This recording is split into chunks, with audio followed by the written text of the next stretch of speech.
Hello children, this is Social Science, Class 7th, Geography, Unit 2. The title of the lesson is Landforms. Landforms அப்படின்னா தமிழில் நிலத்தோற்றங்கள். So நிறைய நிலத்தோற்றங்கள் உருவாகுது. அதை பற்றின டீட்டெயிலாக இதில் நம்ம இப்போ பார்க்க போகிறோம். Come to the lesson. So in the earlier class, we have learned that surface of the earth is not the same everywhere. So இப்போ பார்த்திங்கன்னா லாஸ்ட் லெசனில் பார்த்திங்கன்னா அந்த பூமியோட மேற்பரப்பில் காணப்படும் நிலத்தோற்றம்லாம் இருக்குது இல்லையா, லேண்ட்ஃபார்ம்ஸ். ஸோ அது எல்லாம் பார்த்திங்கன்னா எல்லா இடத்துலையும் ஒரே மாதிரியாக இருப்பதில்லை அப்படின்னு முன்னாடி கிளாஸில் நம்ம பார்த்துருப்போம். The earth has an infinite variety of landforms named mountains, மலைகள், plateaus, பீடபூமிகள், பிளைன்ஸ், சமநிலம்னு சொல்லுவோம் இல்லையா, இது வேலிஸ் அப்படின்னா பள்ளத்தாக்கு. Some parts of the lithosphere may be rugged and some flat. So சில பார்ட்ஸ்லாம் பார்த்தீங்க அப்படின்னு பார்த்தீங்கன்னா எப்படி இருக்கும் நிலத்தோற்றம் அப்படின்னா, ரக்டு அப்படின்னா கரடு முரடுன்னு சொல்லுவோம் இல்லையா, அந்த மீனிங். அதே மாதிரி சில இதெல்லாம் எப்படி இருக்கும் அப்படின்னு பார்த்திங்கன்னா ரொம்ப ஃப்ளாட்டாக இருக்கும், சமநிலையாக இருக்கும் அப்படிங்கிறது தான் இங்கே சொல்லியிருக்காங்க.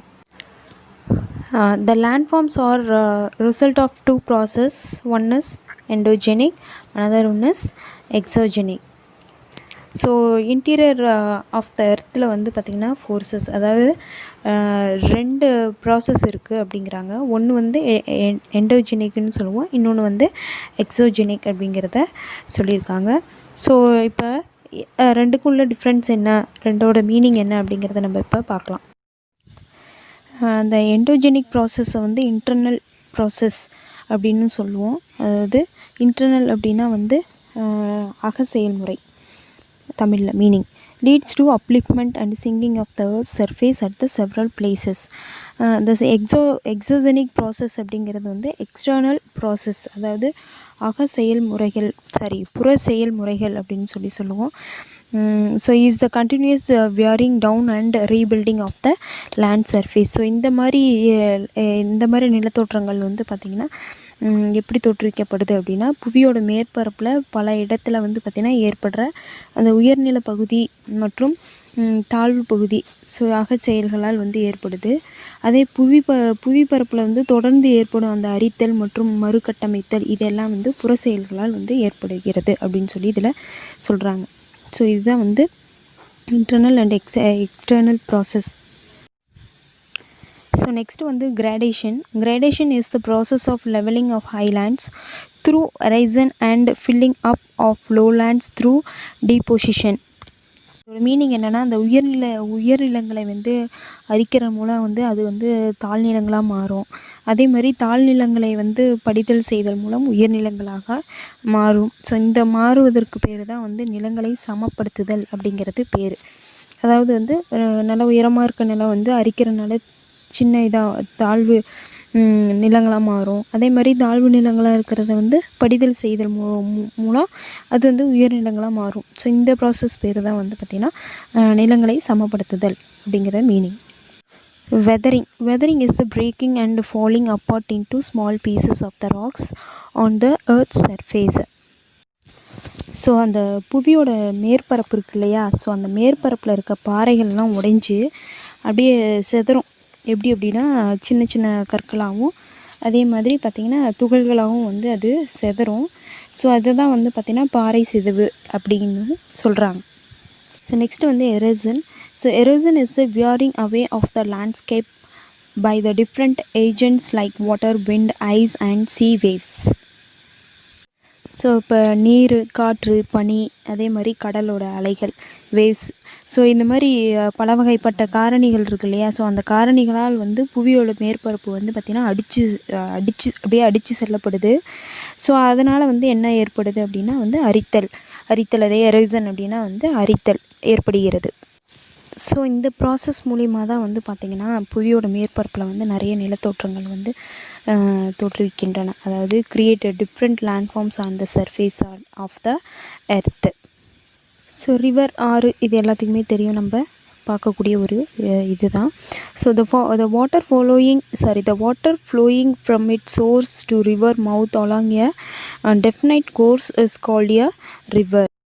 ஸோ அதாவது என்ன சொல்கிறாங்கன்னா, ஒரு குறிப்பிட்ட பாதைன்னு சொல்லுவோம் இல்லையா, ஸோ அந்த குறிப்பிட்ட பாதையில் அந்த தோன்றும் இடத்தை தான் வந்து பார்த்திங்கன்னா, அந்த தோன்றும் இடம் அது வந்து பார்த்திங்கன்னா ஒரு முகத்துவாரம் வரை ஓடுகின்ற நீர், ஆறு அப்படிங்கிற அப்படின்னு தான் இதில் மீனிங் கொடுத்துருக்காங்க. அதாவது நம்ம சிம்பிளாக சொல்லணும் அப்படின்னா, ஒரு இடத்துல உருவாகி அது வந்து நிறைய இடத்த கடந்து கடைசியாக வந்து எங்கே போவோம் அப்படின்னா கடலுக்கு போவோம். அதை தான் நம்ம என்னென்னு சொல்லுவோம், ரிவர்னு சொல்லுவோம்.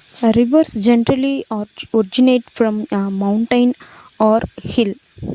ஸோ ஆறு வந்து எங்கே உற்பத்தி ஆகுது அப்படின்னு பார்த்திங்கன்னா, ஒரு மலையிலிருந்தோ இல்லை வந்து ஒரு குன்றிலிருந்தோ வந்து அது உற்பத்தி ஆகுது அப்படின்னு சொல்லியிருக்காங்க.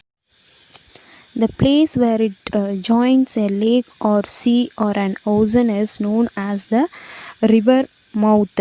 ஸோ பொதுவாக வந்து பார்த்திங்கன்னா, ஒரு மலையிலேருந்தோ இல்லை ஒரு குன்றிலிருந்தோ உருவாகுது தான் ஆறு அப்படின்னு சொல்கிறோம். அது தோன்ற இடம் வந்து பார்த்திங்கன்னா ஆற்றோட பிறப்பிடம் அப்படிங்கிறத meaning.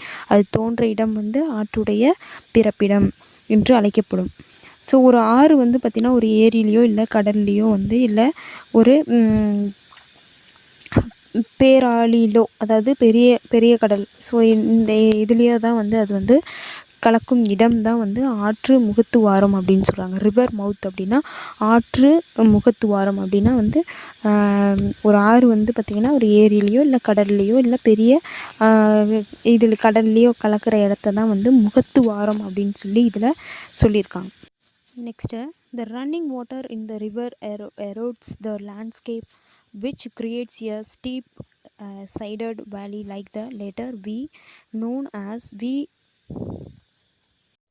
The next point, the running water in the river erodes the landscape which creates a steep sided valley like the letter V known as V shaped valley. So இப்போ வி ஷேப் வேலின்னு சொல்லுவோம் இல்லையா, வேலி அப்படின்னா வந்து பள்ளத்தாக்கு.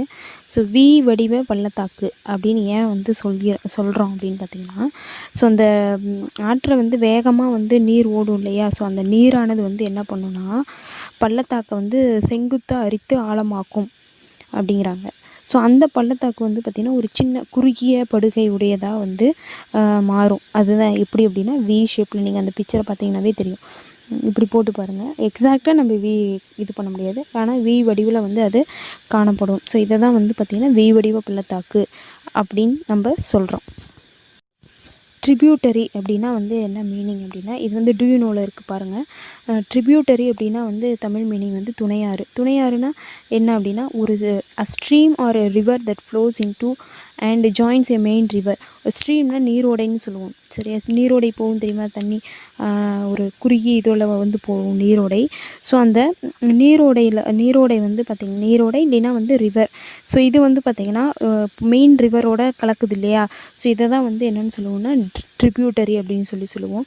டிஸ்ட்ரிபியூட்டரி அப்படின்னா வந்து meaning வந்து கிளையாறுன்னு சொல்லுவோம். அதாவது ஒரு முதன்மை ஆற்றிலிருந்து பிரிந்து மற்றும் விலகி செல்லும் ஒரு ஆறு. ஸோ முன்னாடி என்ன பார்த்தோம், துணையாறு அப்படின்னா ஒரு முதன்மை ஆற்றோட வந்து இணையறது தான் வந்து இணையற அந்த நீரோடை ஒரு சின்ன ஆறை வந்து என்னென்னு சொல்லுவோம்னா துணையாறுன்னு சொல்லுவோம். இது கிளையாறு அப்படின்னா வந்து என்னென்னா ஒரு முதன்மை ஆற்றில் இருந்தே பிரிஞ்சு வேறு சின்ன ஆறாக போகுது இல்லையா, அதாவது பெரிய ஆற்றுலேருந்து சின்ன சின்ன இதாக வந்து பிரிஞ்சு போகுது இல்லையா, அதை தான் வந்து என்னென்னு சொல்லுவோம் அப்படின்னா டிஸ்ட்ரிபியூட்டரி அப்படின்னு சொல்லுவோம்.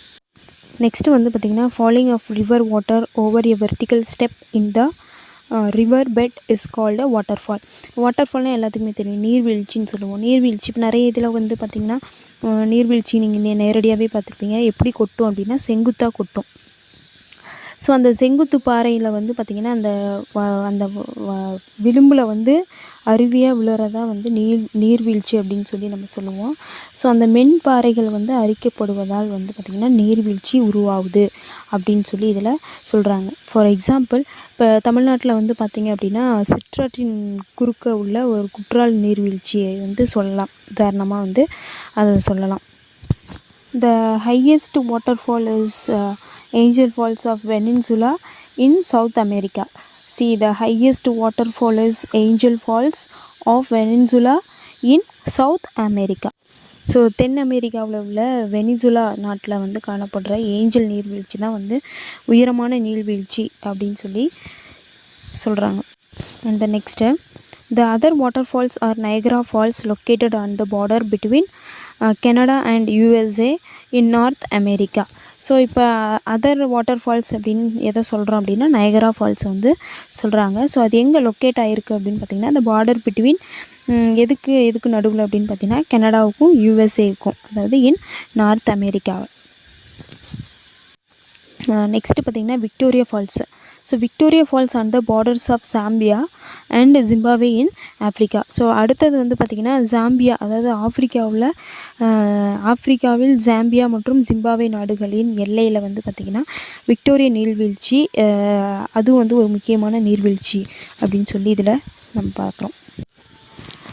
Plunge pool is a hollow feature at the base of a waterfall which is formed by cavitation. So plunge pool அப்படின்னா வந்து என்ன மீனிங்னா தமிழில் உட்பாய் தேக்கம். அதாவது இப்போ நீர்வீழ்ச்சியிலும் போது வந்து பார்த்திங்கன்னா கீழே பகுதி வந்து குழியாக வரும் இல்லையா. ஒன்றும் இல்லை, சாதாரணமாக நம்ம பைப்புக்கு அடியில் மண் இருந்துச்சு அப்படின்னா தண்ணி திருவிட்டோம்னா ஒரு குழி ஏற்படும் இல்லையா. ஸோ அந்த குழி உறுதல் காரணமாக ஏற்படும் பெரிய பள்ளத்தாக்கு தான் வந்து நம்ம, அது பைப்புங்கிறப்ப சின்ன குழியாக இருக்கும், அதே நீர்வீழ்ச்சி அது எவ்வளோ ஹைட்டில் இருந்து கீழே கொட்டுது இல்லையா.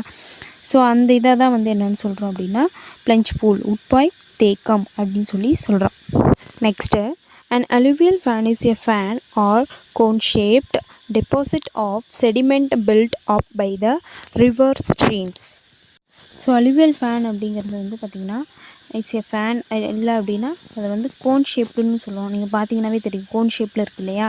ஸோ இது வந்து எப்படி ஏற்படுது அப்படின்னு பார்த்திங்கன்னா அந்த ஆறு வந்து ஒரு சமவெளி பகுதியோ இல்லை வந்து ஒரு மலை அடிவாரத்தில் அடையும் போது வந்து பார்த்திங்கன்னா ஒரு படிவுகள் வந்து ஏற்படும். அந்த வண்டல் விசிறிகளை தான் வந்து என்னென்னு சொல்கிறாங்க அப்படின்னு பார்த்திங்கன்னா இந்த alluvial fan அப்படின்னு சொல்லி இதில் சொல்கிறாங்க.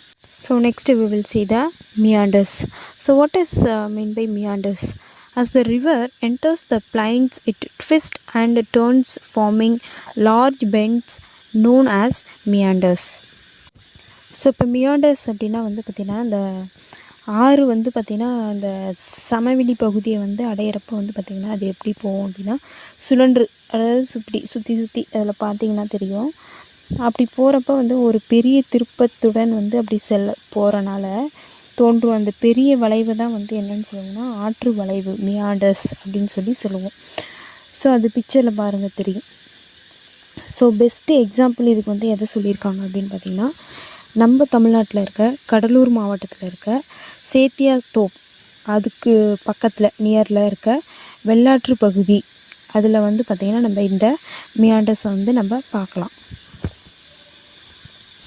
Due to continuous erosion and deposition. So இது வந்து டீபொசிஷன்னு முன்னாடி நான் ப்ரொனவுன்ஸ் பண்ணியிருப்பேன், that is wrong, it's my mistake only. Deposition எப்படி படிக்கணும், deposition. Deposition along the sides of the meander loop comes closer and closer in due course of the time.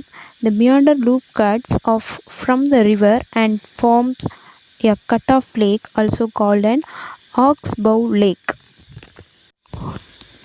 So என்ன சொல்கிறாங்கன்னா கண்டினியூஸாக வந்து பார்த்திங்கன்னா அந்த ஆற்றோட வளைவுகளில் வந்து பார்த்திங்கன்னா ரெண்டு பக்கமும் தொடர்ந்து வந்து அந்த எரோசனை வந்து ஏற்படுது, அரித்தல் மற்றும் படிதல் ஏற்படுவதால் ஆற்றோட வளைவுகளோட அந்த கழுத்து பகுதின்னு சொல்லுவோம் இல்லையா.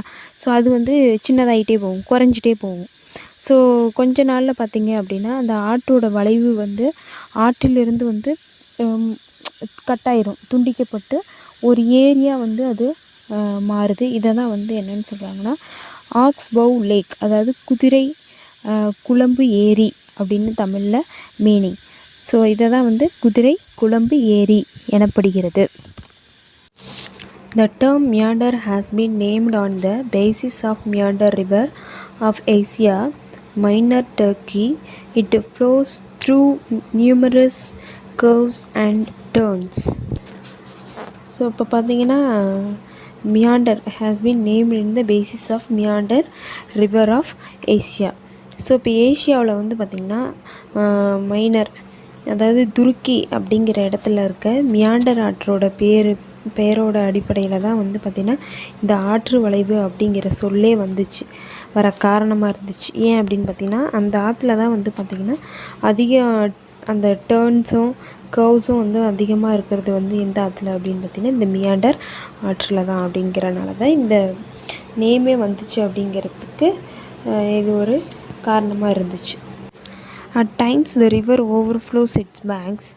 This leads to the flooding of the neighboring areas. As the river floods, it deposits layers of fine soil and other material called sediments along its banks.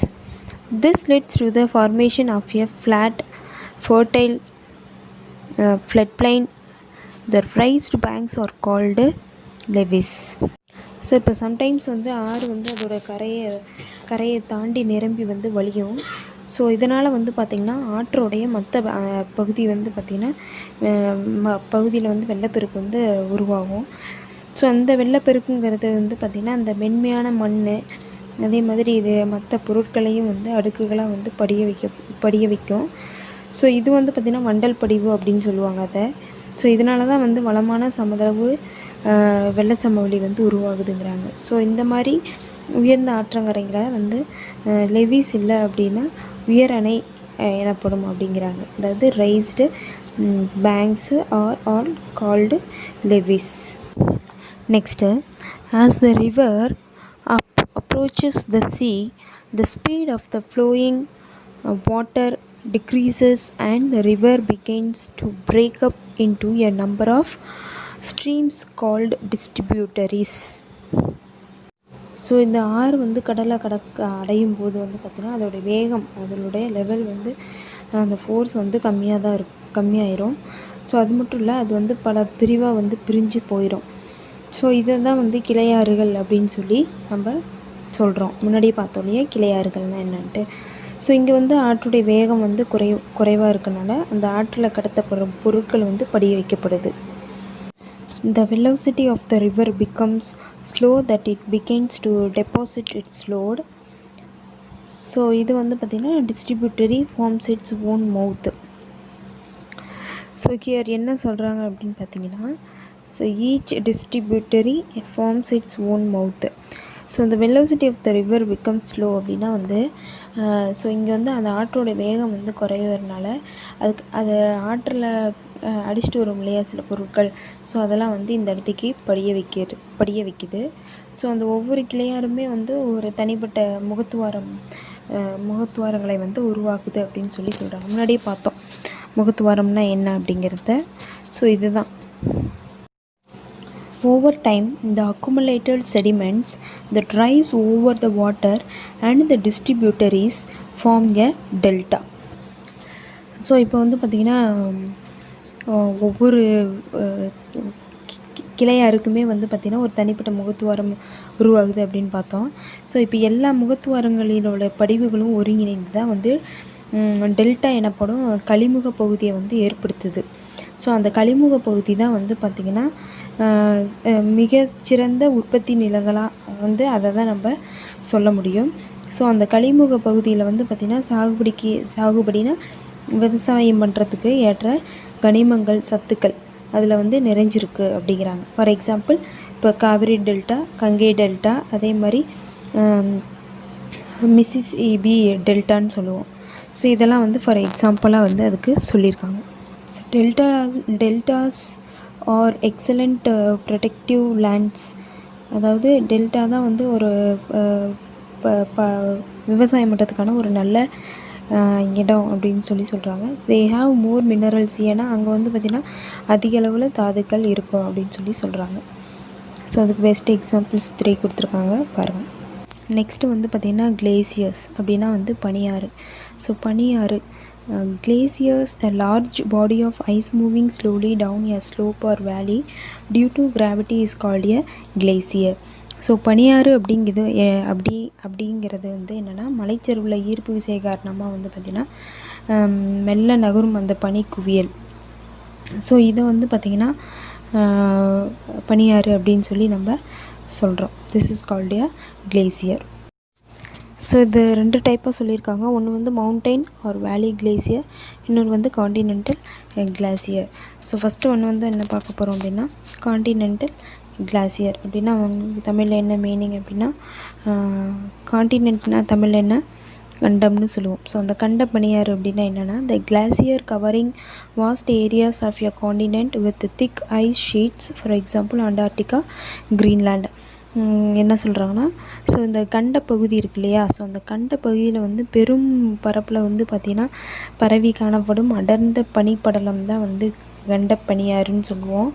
For example இப்போ அண்டார்டிகா, கிரீன்லாண்ட் இதெல்லாம் வந்து பார்த்திங்கன்னா best example of இது continent glacier. Next, mountain or valley glacier is a stream of ice flowing along a valley. It usually follows former river courses and are bounded by steep sides, for example the Himalayas and the Alps. So mountain வேலி அப்படின்னா வந்து மலை இல்லைன்னா மலை அல்லது பள்ளத்தாக்கு பனியாறு. So இந்த மலையிலேருந்து வந்து பள்ளத்தாக்கை நோக்கி நகரும் பனியாறு தான் பள்ளத்தாக்கு பனியாறு அப்படின்னு சொல்லி தமிழில் சொல்கிறோம். இது வந்து பார்த்திங்கன்னா ஆற்றோட போக்குகளை பின்பற்றி அந்த பள்ளத்தாக்கு பனியாறு வந்து செல்லுது. இது வந்து எப்படி இருக்கும் அப்படின்னா செங்குத்தான பக்கங்களால் வந்து சூழ்ந்திருக்கும். ஃபார் எக்ஸாம்பிள் இமயமலை பகுதி, அதே மாதிரி ஆல்ப்ஸ் மலைப்பகுதி, இது ரெண்டும் வந்து பெஸ்ட் எக்ஸாம்பிள்ஸ் ஆஃப் திஸ்.